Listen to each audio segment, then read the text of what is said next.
ngày xưa nay đâu rồi, trả cho anh những tiếng cười và lời em đã hứa yêu anh yêu suốt đời, mà nay em quên rồi.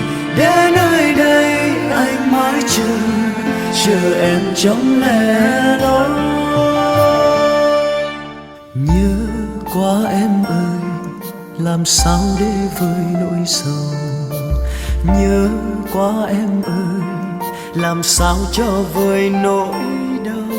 Muốn cố quên em mà sao vẫn không quên được. Có lẽ con tim giờ đã quá yêu em rồi. Phải làm sao để quên đi người yêu hỡi. Phải làm sao để trái tim thôi mong chờ.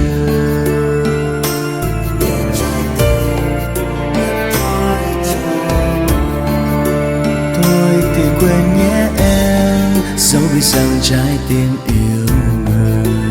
Thôi thì quên nhé em, dẫu biết rằng sẽ không thể quên.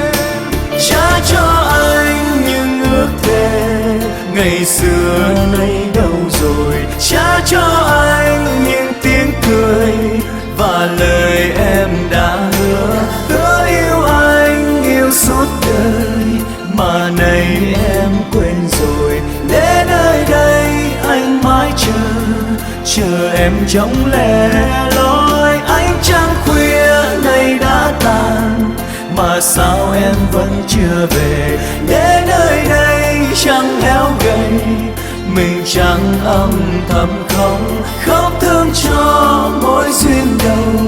Giờ đây đã phai nhạt màu, trách sao ai quá vô tình để cho ánh trăng lẻ loi.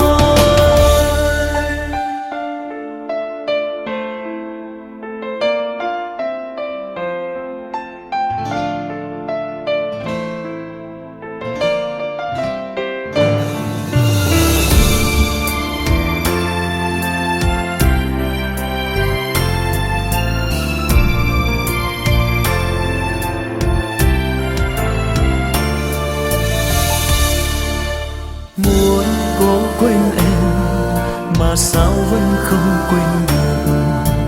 Có lẽ con tim giờ đã quá yêu em rồi. Phải làm sao để quên đi người yêu hơn.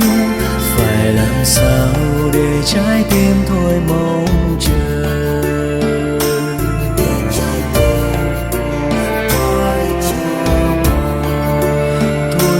Quên nhé em, dẫu biết rằng trái tim yêu người.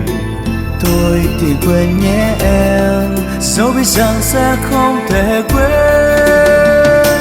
Trả cho anh những ước thề ngày xưa nay đâu rồi. Trả cho anh những tiếng cười và lời em đã hứa yêu anh yêu suốt đời, mà nay em quên rồi. Đến nơi đây anh mãi chờ em trong lẻ loi. Ánh trăng khuya nay đã tàn, mà sao em vẫn chưa về.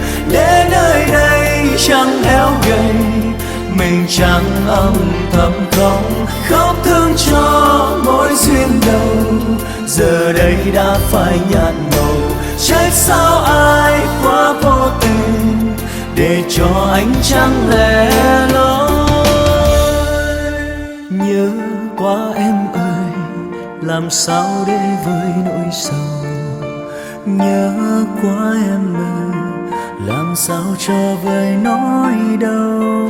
Muốn cố quên em mà vẫn không sao quên được. Người yêu hỡi về với anh nhé người. Người yêu hỡi về với anh.